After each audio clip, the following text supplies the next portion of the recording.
Hey, this is Matt Thieleman, author of This is Coaching. And if you really want to learn how to level up your life, you should be listening to the Time to Shine Today podcast with my super good friend, Scott Ferguson. Let's level up. Hey, Time to Shine Today podcast varsity squad. This is Scott Ferguson, and I got to have a fellow Michigander who also kind of left the state of Michigan as well.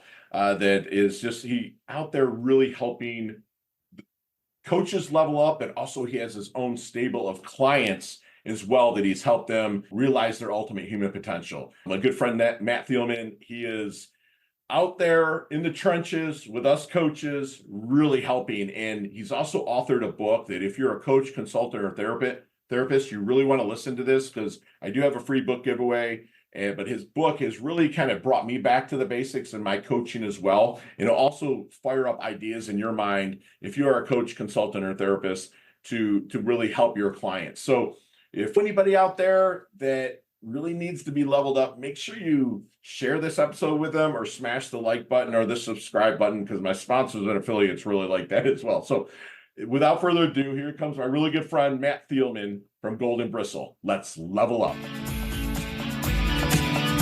Time to Shine Today podcast varsity squad. This is Scott Ferguson, and I got a little bit of back home cooking. We both kind of left the mitten, or Michigan as we affectionately, or the mitten is what we affectionately call Michigan. But my good friend here, Matt Thieleman, just a rock star coach, killer author. If you're a coach out there listening and you really want to level up your game, pick up Matt's book.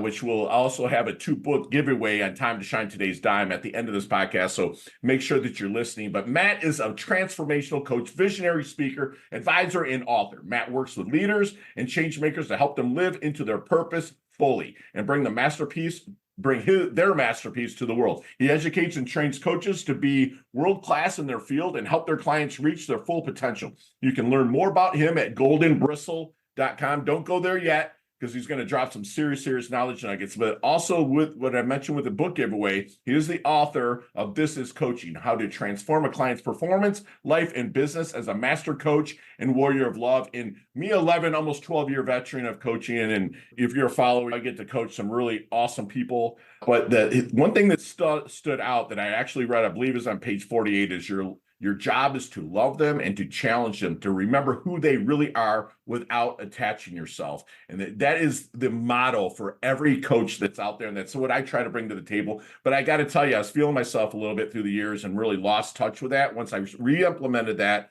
man, the coaching's just really been taken off again to where I feel it should be. And Matt, thank you so much for coming on. Please introduce yourself to Time to Shine Today podcast varsity squad.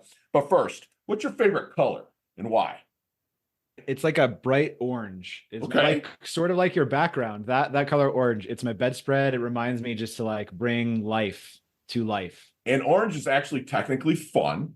And you're living out there in the Denver area now, and you got the Broncos with that orange as well, too, man, which is awesome, brother. Yeah, and the Tigers, man. So that's Yes. what we bonded about earlier. Thank you. Yeah. And it's funny, if you look in the back there, a lot of people, like including myself, would think that's a little of his, but it's actually him. And at a Tigers game, Detroit Tigers game in 86, was it, Matt, or 85? 86. Yeah. That's awesome. We actually went to the AL. We won the AL Central, but I think we lost the ALCS to get into the World Series in 86, I think. But I could be wrong. No, 86 was the Mets in Boston. Boston won the division. Anyways, I don't want to go down that hole, because Detroit's just been hurting for years here in sports. So Indeed. But hey, man, let's I'm really intrigued about this. I told you, just kind of a bucket list interview, because I really have dug into your book, and it's really helped me bring me back around to the basics for myself and other coaches that I've actually referred your book to as well. But you're also out there transforming lives as an active coach and whatnot with Golden Bristle. But if you could just get to the origins of things and how you really leveled up to the point now where you're really helping people reach their ultimate human potential. It's been a lifelong journey. I will fast forward very quickly because we don't have that much time. Understood. Thank you, brother. I grew up, the picture of me is my dad, opening day 86. This is actually on the cover of the Detroit News. So it was a cool thing. And that guy was like the love of my life. Unfortunately, he also had bipolar disorder and was an alcoholic. And so I grew up like as an empath, like having to navigate a pretty turbulent household. And I say that it's been a lifelong journey because basically I chose at some point to live my life to support people, to remind people how amazing they are, because so many of us struggle. And because I really believe that all of us have incredible potential. And so that led into education in psychology and sociology, that led to a career at first in marketing, where really understanding people even more as Mm, a way for me to get money, power, and influence to save the world, if you will. And then I realized I was having conversations with my marketing clients about organizational culture, about their business and their product, instead of about the blog post we were supposed to write. And I was like, something doesn't fit here. right. And so I started teaching mindfulness in corporations as a way to bring this new kind of tool. This is about 2014, 2015. Sure. So right before mindfulness was really huge, like this is a new tool to think about leadership, to think about how to get in touch with yourself and to lead the organization you want. And from there, people asked me to coach them, and I said yes. And probably like you, I was like, oh my gosh, like this is really powerful. Right. And I devoted my life to it after that. That's amazing. So was it you kind of working with people at that time, maybe with the entrepreneurship, like within their own jobs and helping them level up? I love that. I love it. Because if you can Yeah. make them feel, no matter where they are in the chain of command, like they're running their own company, that's just an amazing feeling, man, that they take away with themselves. So then I guess let's just jump right into it then, Matt. What do you feel makes a great coach? I love that part that you pulled out, because I've been really on this recently. If anyone's been paying attention, I just started sharing a lot more thought leadership online. What really makes a good coach is our ability to sit in the discomfort of our clients growing into their own answers. So I'm not surprised, Scott, you've been coaching for 11, 12 years. You're a really successful businessman, a lot of stuff. And Yeah. so what happens for any of us as coaches and as leaders, this, by the way, translates to anyone in a leadership position. The more we learn, the more we want to share it. And that's a trap for coaches, because our job is not to give our clients the answers. It's Yes. to sit with them as they do. Yes. Bro, thank you so much for saying this, man, because I'm not a consultant. I'm not even a coach consultant, right? I know Yeah. that everyone knows what they want. They just don't know how to talk themselves into it, right? Mm. But that challenge that resides inside them, the answer is there too. And if you and I were to tell them, because of what we pick up along the way, right, Matt, they'd be like, oh, go try this. And they come back and be like, Fergie, that was stupid. That didn't work. But if they come up with it, Yeah. they're going to see it through, right? I mean, they're going to push it because you're going to hold them accountable as a good coach. Man, that's awesome. That's it. A great coach will sit in the discomfort with their clients, growing them, helping them grow into their own answers. That's awesome. Because I can't wait to meet you, man, because I'm going to pick your brain so much and we're going to bounce so much. But like, I actually sit in my client's car with them if I'm lucky to have them local, right? And I sit in the passenger seat, Yeah. they sit in the driver's seat. And I'm like, listen, this rearview mirror, that's small for a reason. That's your past. That's therapy. I'm not a therapist, man, right? Mm. This big windshield, that's vision. It's where we're going. It's scary. But since 2011, they've been putting this thing in here called a GPS, right? And that's me. I can't buckle your seatbelt if you want to, start the car, put it in gear and go, but I can help you navigate there. You still got to do the driving. So I love that you just said a great coach sits in the discomfort of their clients growing into their own answers. That's awesome, brother. That's awesome. So Yeah, if man. you're in a discovery kind of situation, they make sure you're the right horse for the course, the right coach, and you also are they the right client for you. Is you mind sharing any secret sauce and what you wanted, how you maybe your system to help them maybe shine a light on that initial blind spot that might be holding them back? Yeah. Well, so this relates to that, what makes a great coach is that people don't think that they're hiring me so that they can come up with their own answers. They think that they're hiring me for their tools, for my frameworks, for my genius. And so in that first session, there's often like this awkwardness of like, oh, you're not going to tell me what to do. You're not going to tell me what I Yeah, want. And dude. so like for me, it's in that spot that I can say, look, like, what's it like for you to have to come up with what you want? Like, because actually that's the real work right now. So what's it like to be in this discovery process? If you want a coach who's going to give you answers, I can give you another coach who's more of an advisor. Yes. But if you Yeah. want to sit with me, I'm going to love you the whole time and sit here to challenge you to say, I know you got it. And in order to really be in the practice of that, we just have to be patient. So will you be patient with me? And what if it takes 2, 3 conversations for you to decide if we're the right people to work together? So good. I love that you're not even a coach sultan, because a lot of people will be like, I'll tell people, like, what do you think I should, especially if I coach a real estate agent, right? Because I've been a licensed agent, which off mic I told you since like 1997, Sure. 98, right? So that's, almost 30 years kind of, or 25 years. And it's like, if you'd allow me to take my coaching hat off and to put on a consultant hat, which I'm still charging you for, I can and give you my ideas, but I try never to go there. And I love that. Love that you're actually holding firm to this. This is awesome. So, Matt, maybe if you're Not still in, always, not always, sorry, Scott. I mean, I'm that's it. Like I have to admit my own humanity too. Like sometimes I fall in the trap. I'm like, oh, I just told you what to do. I'm attached to you getting this direction. I'm at like I fell into that trap. yeah, I can. How's that going for you? Like, what do you see? Right. So right. just say like, I wish I was 100% perfect, but I am not. No, I'm not. I'll do a lot of what if we, because it's starting with a question, right? But you're actually Yeah. giving them what to do. And it just, yeah, it hurts. But so if you're in that discovery conversation, so Matt, is there any good question that you wish they would ask you but never do? Yes. Yeah. So I often will bring this up, which is what's going to happen when there's a breakdown? How are you going to screw this up? Or am I going to screw it up? Like, what if we could predict? And then what do we want to do with that? How do we want to go about it? How are we committed to repairing the relationship? So many clients like me, like will get in a conversation and want to impress me. They'll want to be a good client. They'll want me to say yes to them. And so they'll be afraid to cause any conflict. And I would love if more clients were like, hey, so what happens when this goes sideways? How are we going to stay committed if they were to like kind of create that themselves? Wow. That is amazing. And every single, I always tell them kind of in the first session, it's just kind of like a get to know you kind of feeling in a sense. I mean, we go deep, but the second session is the hardest because I try to challenge them the most if they agree to come on, if I'm feeling their energy to do that. But that's amazing. What's going to happen if things do go sideways? And how could we circle back to repair it? That's amazing. That's strong, man. So have you seen the movie Back to the Future? Oh yeah, of course. Okay, right. An 80s kid. Yeah. Right, 80s kid. Love it. So let's get in that DeLorean with Marty McFly, right? Let's go back to the Double Deuce, the 22-year-old Matt. What kind of knowledge nuggets might you drop on him? Not to change anything outright, but to maybe help him shorten a learning curve, maybe blast through, level up, maybe just a little bit quicker through life. I would have him see how much like pain he was holding inside of his body.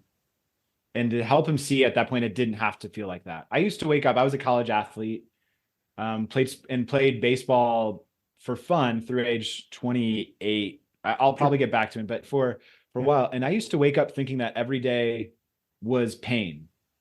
That just like, that was life. It was like, I'm an athlete, I work hard. This is how life is. And both thanks to therapy and trauma healing, thanks to a change in diet, thanks to change in a lot of habits, like I realized like I can actually feel good in my body. And so just like to open that door to him a little bit would have been really fun.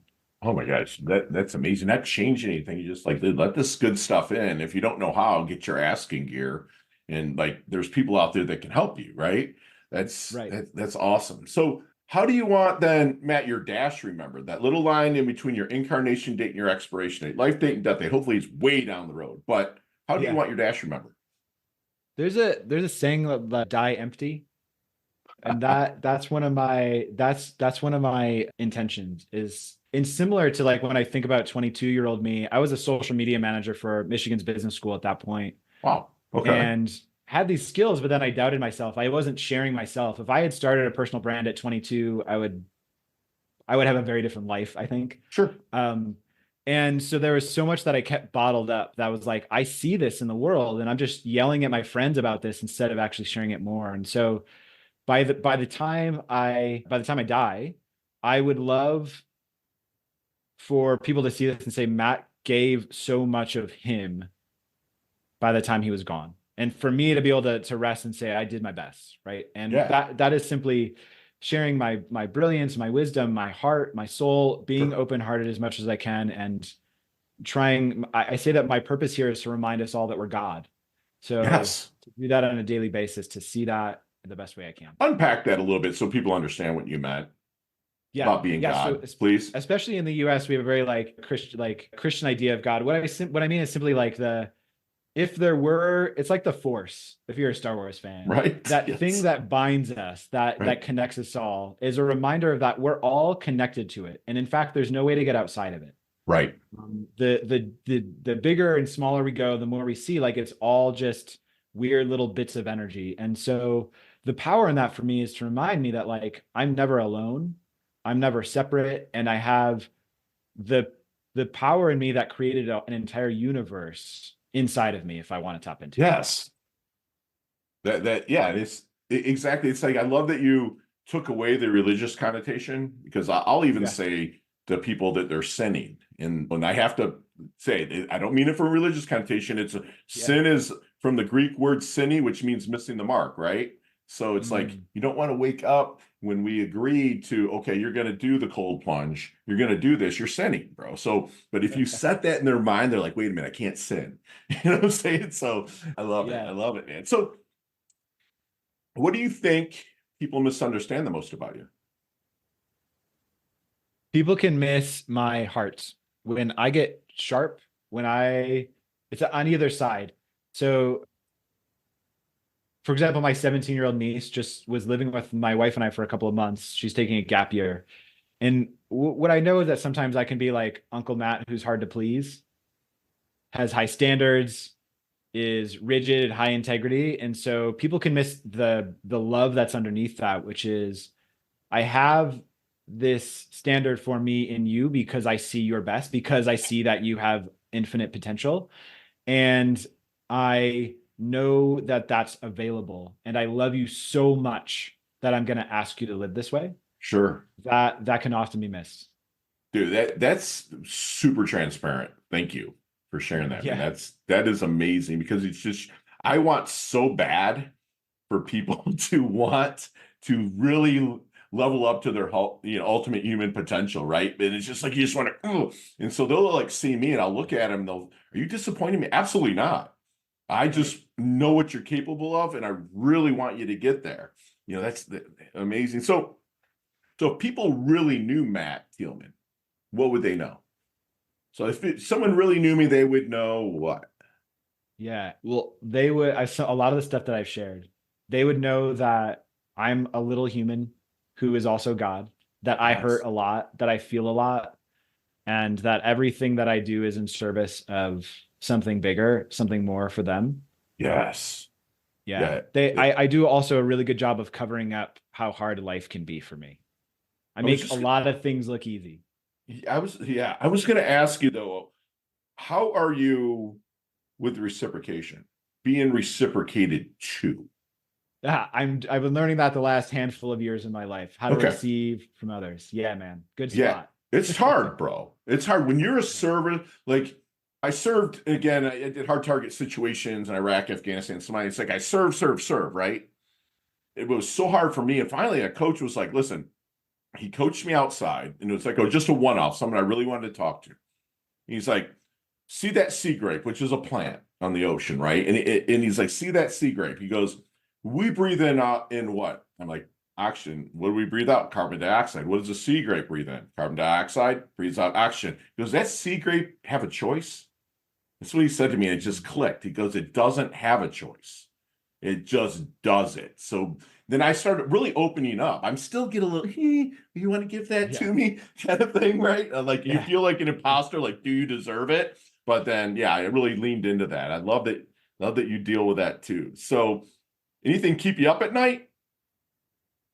Sometimes I eat too late or I watch TV too You and I much. are brothers from another mother, man. I'm telling you, dude. That's one thing. Especially when you hit your late 30s, like you have to so watch what you eat before you go to bed. Like now I Yeah. have to, I'm 51. I have to, or else I will get like 4 hours of sleep versus 6 or 7 that I'm needed. I think that's transparent too. So what is Matt's definition of a life well lived then? I'll revert this back to my definition of success. To me, they're very much the same. And success is merely, or life well lived is merely having the life that we want. And like that is wild. That this like is, I think, really can be really challenging for us because our society, our culture, our upbringing tell us so much about how we should live. Yes. What a definition of achievement and success financially or impact wise should look like, what our relationship should look like, what our body should look like, what our diet should like, all of that, right? And the more that we can let go of that and really tune in to what's true for me, how do I want my business, what size do I want it to be, where do I want to live, how do I want my relationships to look? Success is getting clear on those and then being the person who can create them. And I think that's a life well lived. Yeah, I love that. Yeah, obviously people, they'll have the vision, they'll have the game plan, but then they don't take action. And you have to really do that, right? And like, it's scary, man. It is. It's scary.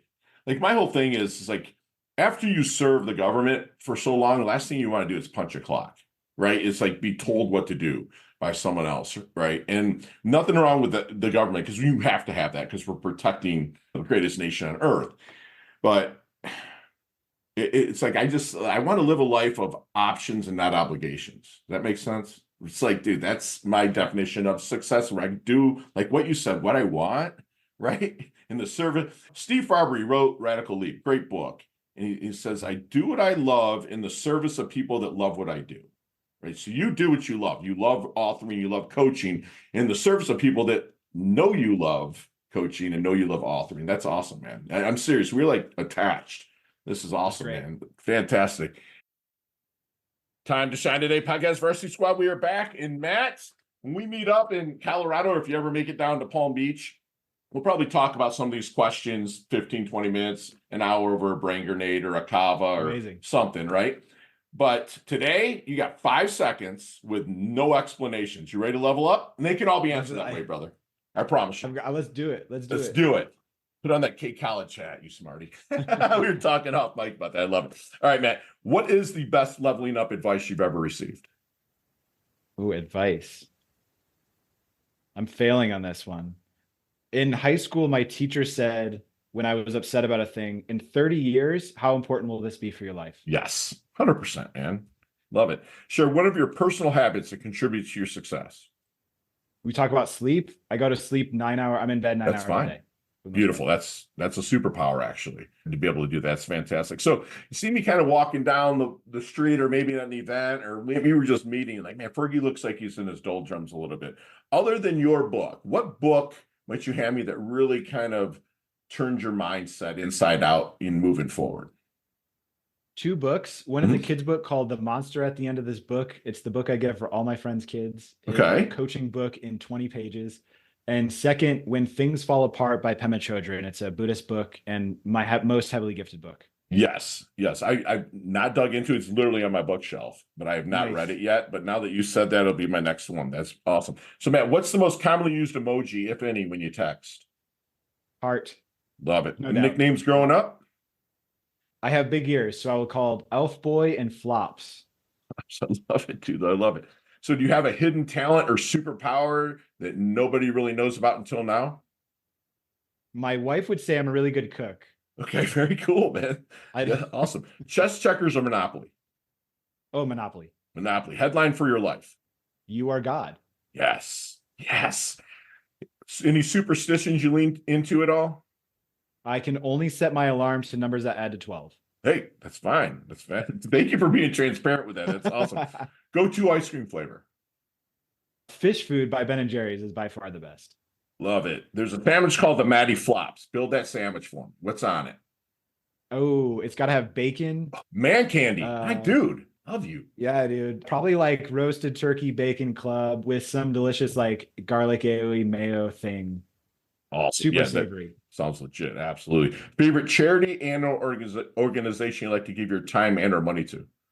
Yeah, there's one in Nashville called Our Kids, and they help children victim of sexual assault and abuse. Really amazing work. Donnie, put that in the show notes, please. Thank you. Awesome. And last question, you can elaborate on this one a little bit, but what is the best decade of music? 60s, 70s, 80s, or 90s? I listened to more than 90s, but 80s, how do you beat 80s like sync pop weirdness, man? Dude, there is nothing that will ever happen again unless this world gets blown to smithereens and has to rebuild that will match the 80s. And I was born in Yeah. 72, so I'm like a true, I graduated in 90. So it's like you had the outs of disco, invasion of rap, right? You had Beastie Boys and Run DMC. Then you had Big Hair, Don't Care, glam rock, metal. You had the invasions from U2 and Duran Duran. Dude, there's Culture Club. Everything is in the Yes. 80s. Yes. But that's, I'm so blessed I got to live in that decade of decadence and actually be formed to it. I think like even with you being born in the mid 80s, you got the taste of it and into the 90s. So it's like to work. Like a lot of these generations that are coming after, I do a lot of my pro bono work is for the younger generation right now, where I coach them up and say, listen, my life's going to punch you in the mouth, dude. Just get ready. You better be ready. So I love it. So Matt, how can we find you, my friend? Yeah, on goldenbristle.com. That's my business website that has all my social handles. Or if you just Google my name, I'm very Googleable. Yes, yeah, you are. So, or I have to ask you, I'm going to go off script here, but I have to ask you the origins of Golden Bristle. Where did that come from? On video, I'm gonna show you. I have a tattoo here that's a rune that is the rune for harvest. I've had this not on my body, but in a little charm since I was 10. And Golden Bristle is a translation of the Norse word Golembursti, he was a golden boar who is the pet of the god of harvest. The god of harvest is named Frey.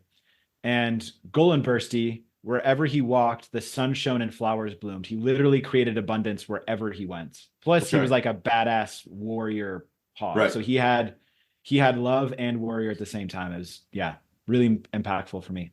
That's amazing. But so Golden Bristle is taken from what word again? Golembursti. Golembursti. Love it, man. Yeah. That's legit. And like unpack a little bit about, like, especially if you're a coach, therapist, or parent, anybody that's really having to be an influence on people's lives, you have to pick up This Is Coaching by Matt Thieleman. And Matt, like, let's dig into this book a little bit. To me, again, it brought me back to basics, but there's some advanced stuff in there too. But like, that really brought me back. Let's unpack this. What was the origins of it? What got you to write it? If you don't mind just sharing that with us. In 2021, I was CEO of a coaching network called Pilea. I left at the end of the year, took a month and a half off. Kristen and I went to Hawaii where we got engaged. We're now married. It was amazing. Nice. Congrats. Literally the last morning I woke up at 4 a.m. because we had a super early flight, and the book, I'm going to use the word, was channeled through me. I saw 80% of the outline of the book. There is like a voice in my head that said, you're going to write a book this year. And I was like, okay. I got up and I told Kristen I'm writing a book, and then I wrote it over the next 6 months. Oh, yeah. Dude. I don't know how. That's the answer though. It's amazing, man. Like, I actually went to my editor and I added your names. Obviously you're going to get something to sign off on, because I wrote a business parable that's being like a hero's journey. Right. Cool. Yeah. And that's the only kind I usually like to read so much, like Bob Berg's The Go-Giver or something like that. Right. And I actually added a couple of quotes from you into it. So I was going to surprise you with it, but I have to actually get your signature to be able to use your name at the back end of the book. I'm surprised now. So yeah, but yeah, it's, I mean, so you just kind of, it fell out of you, like you almost threw up onto your keyboard in a sense, right? And it just kind of came out, and then you just got it arranged in 6 months or so and went to market with it, or? Legit, we got on the plane and I hand wrote 80% of the outline. So it's, the outline of the book is not a traditional nonfiction book, right? I don't have like here's my thesis and supporting blah, blah, blah. It is literally the energy of a coaching journey. Okay. And all the aspects of that journey. And it's a number of really short chapters. As it is awesome. Half a page to a page and a half. And so every day I just got up and I wrote one, and then I would feel into, okay, what feels like it's missing here? Or I'd had some crazy stuff go down with clients and be like, oh, I need to put that in the book now because it's happening. And I just kind of let it be what it was. But my intention was exactly as you said, is someone who might not sit down and read a whole 300-page nonfiction, and just because I get mired down in those. but to have a quick hits that is as if I'm speaking to you on the fly, so you can really just apply it immediately. Dude, I can tell you, I'm not done with it. Like, I mean, I'm done with it because I read it, but I'm not done with it, meaning like, so Ryan Holiday's got a great book called The Daily Stoic, right? And then Robert Greene, who actually mentored Ryan Holiday, kind of backed it up with The Daily Laws, right? Which is an awesome read. So I read that, and now I add the short chapter from yours as a coaching refresher. And then there's another one that I'm reading about speaking on stage that's broke down just like yours. It's just on my Kindle, just kind of fly through them. So, and yeah, it's awesome. You just did amazing with it. And thank you for getting that out to the world, man. So if you could, Matt, please leave us with one last knowledge nugget we can take with us and take action on, please. So for anyone who's listening, Scott, you mentioned that some of your folks, they see that something else might be possible, right? The invitation I have is to take like 5 minutes just to feel that part of you over the next week. Just tune into it, tune into that pain, that knowing, that wisdom, whatever that is, and get to know it, because that is probably the real you.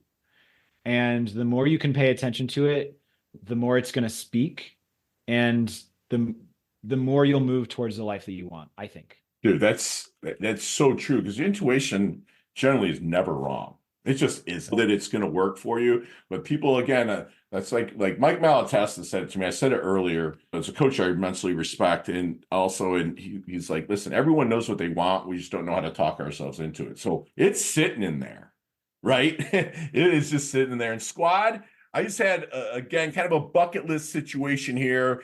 Super fun conversation with my good friend, Matt Thieleman, who's a lifelong journey of almost kind of healing. He's an empath who had to navigate a turbulent household. And he really took that energy and he kind of transformed that into himself out to others and just became like a fantastic, there's other stops along the journey, but his calling really is a coach and really serving and helping people level up. He loves to say that he'll sit in the discomfort of his clients while they, and really, he listens with his neck. I can just see him in a session where he's really leaning in and really getting them, not just the words that are coming up, but the eye twitches, the ear movements, the touches of the face. He'll sit in that discomfort with them, letting them grow, like really in that gestation period. And he's helping water and fertilize and whatnot, and like letting it come out of them. And again, listening with your neck. That's something I could just really picture Matt doing. And you're going to get stuck in coaching relationships. So if you have a coach out there, and I know that my clients are probably listening to this, we've gotten stuck. And I'd love to maybe even start off in our coaching relationships to my current clients right now to maybe go back and say, hey, how can we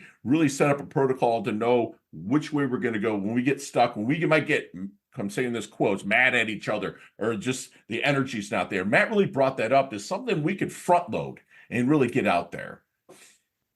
He wants you, if you're younger or even if you're older and you're holding that pain inside, find a way really to really work it out of you. Your intuition is kind of sitting there telling you stuff as well, but there's people out there that will listen to you. So like my good friend Leah Woodford would say, get your asking here. Let me make a warm introduction to Matt if you think that it might be a right fun discussion for you, or not fun, but a discussion that will serve you. And if you see something that you feel will work for you, that you think is possible, take 5 minutes a day to really tune into it, because Matt reminded us that is the real you. That's the authentic you really wanting to burst to the surface. Remember, at 12 a.m., it's freaking dark, people, okay? It's not just light, woohoo. You got to go through your dark times and really get that worked out. Let me get you with Matt or a coach like him that will help you get to that sunlight. When you plant a freaking seed, it's underground, it's dark. You got to fertilize it, water it. That's what someone like Matt does. He helps with that gestation time to help you become the ultimate you. And Matt, you level up your health, you level up your wealth. You're hungry, yet you're humble. You're a handsome dude. Thank you so much for coming on. And I hope to collaborate with you in the future at some point, whether it's on the page, the stage, or the mic. One way or another, I've got to collaborate with you, man. And just thank you so much for coming on. You're in your varsity squad letter here at Time to Shine today. And I just love your guts, brother. Thank you.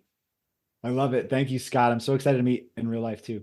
Awesome. Chat soon. Hey, thanks so much for listening to this episode of Time to Shine Today podcast. Proudly brought to you by Sutter and Nugent Real Estate Excellence, who can be reached at 561-249-7266 and online at www.sutterandnugent.com. If you are a business owner or professional who would like to be interviewed on Time to Shine Today, please visit timetoshinetoday.com/guest. If you like this episode, please subscribe on Apple Podcasts, Google Podcasts, Stitcher, Spotify, iHeartRadio, or wherever you get your podcasts. There's a link in the show notes to our website. Also there, you will see our recommended resources. We hope that you will support our show by supporting them. If you like what you've been listening to, it'd be great if you could just give us a 5-star rating and tell your friends how to subscribe while you're at it. I'm your host, Scott Ferguson, and until next time, let's level up. It's our time to shine.